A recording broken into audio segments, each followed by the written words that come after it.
and making it work for you. Because our skin changes so much. It's ridiculous how fast it changes. So primed, ready to go. Again, we had a nice thin layer of matte, and then we used a little bit more of a golden kind of foundation, kind of just and spreaded it out really, really thinly. And that I love a glow. I do. I love a good glow. Do you have combination skin? Like, do you feel like you're oily, you're shiny, you have issues with anything? You're pretty much just normal. Okay, good deal. I love some dewy skin. I mean, when you walk out and you look like you've been in the sauna, and your skin's all dewy and plump and awesome. Like, I think it's the time, it's the season, it's the trend. It's what you can't avoid going out in 100-degree weather and avoid. I need to stay matte. Where's my blot powder? Where's my mineral? I just say go with it. Just kind of roll with it. We've got so many seasons in this town that it's okay. It's okay if your skin's a little shiny. It's okay if you want it to be matte in certain areas. That's totally fine too. I'm just saying, just kind of branch out a little bit. See what works. It's always fun to try new things.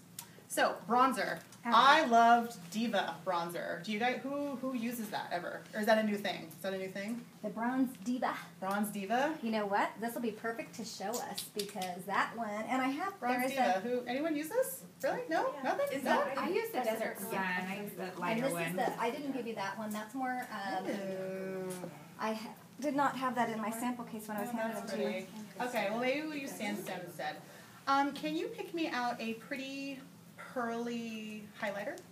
That'd be fantastic. Thank you. Okay, so we're always going to go in with contour first, highlight second.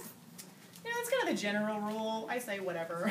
Today I ended up carving out my bronzer first, and then I kind of wipe my brush out, use the same. I love utilizing the same brush, right? How many times where you're like, here's this brush for this and this brush for that. I really want you to kind of branch outside of the brush mold as well, and really kind of question why you do what you do.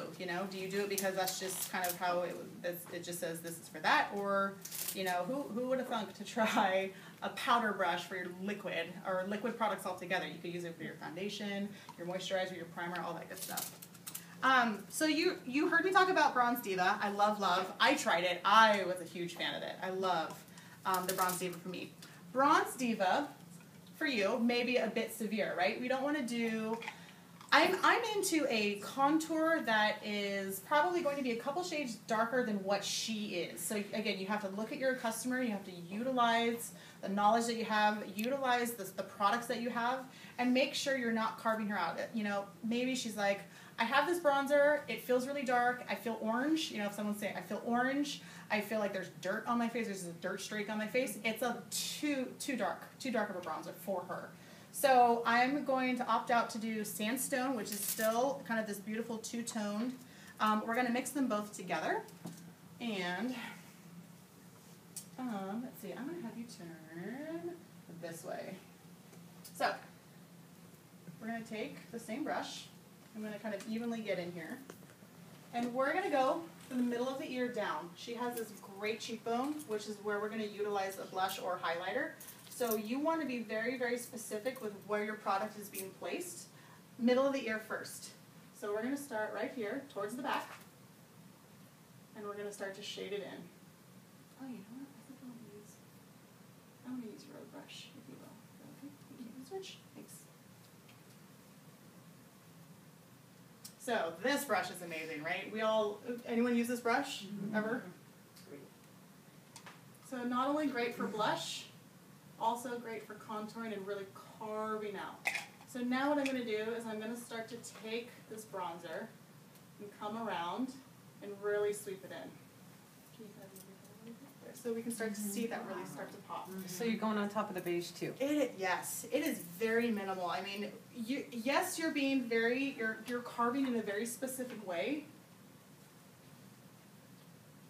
but ultimately you don't want to see any harsh streaks. If you're seeing a straight up line in her face, blend it out. Blend is your friend.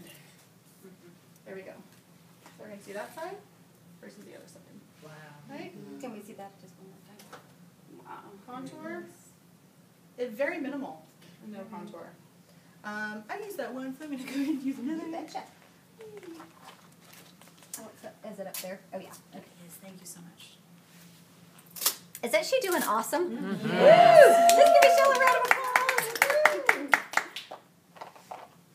Same thing. Kind of get in there with your brush. A lot of people, you see people like tapping out and kind of like doing this little situation. Anything, you know, that's going to really apply a lot to your eyeshadow makeup application. Because if you spent all this gorgeous time getting her skin all perfect and primed and contoured and highlighted, it's going to be flippin' disastrous when, you know, you spend all this time on this gorgeous skin and then you've got all this fallout, right? All this stuff in here where you swipe it away and then you just have streaks everywhere. Does anyone have that? Where you spend all this time on the skin and then the eyeshadow and you're like, oh, okay, I'm just going to sweep it off and it streaks and you're like, what the? You're just frustrated and then you end up getting frustrated and take it all off. It's frustrating. So tapping out is definitely something that you can do for the skin products, but mainly, again, it's really going to help you with your other products on the eyes. So kind of take what's left, or just grab a tad bit more, and we're going to pretend we're bronzing pretty much in the areas where she gets hit by the sun, right? So in order for it to look the most realistic, we want to make sure that we're bronzing her in the areas that she would naturally get hit from the sunlight, and that includes the T-zone. And because this isn't shimmery, I would recommend putting it everywhere. So you're going to do that 3, and then you're going to do what's left on the T-zone. If this was shimmery, I would probably just stick to just the cheekbone area. Shimmer is beautiful, but again, when you have a play of textures where it's soft for the contour, go ahead and do the side-to-side thing again, please. Thank you. You know, when you've got that texture thing going on, now because we have a more matte bronzing powder, we're going to definitely have fun with the highlight. The highlight is this pearl, really It's the beautiful. real one. This one? Yeah, it's the full Thank size you. Are one. you sure? Oh yeah. What is it? Pink Stardust. Pink Stardust, right? This little guy in here. This is going to be great because I think everybody. Oh, it's okay. I know most of you guys probably.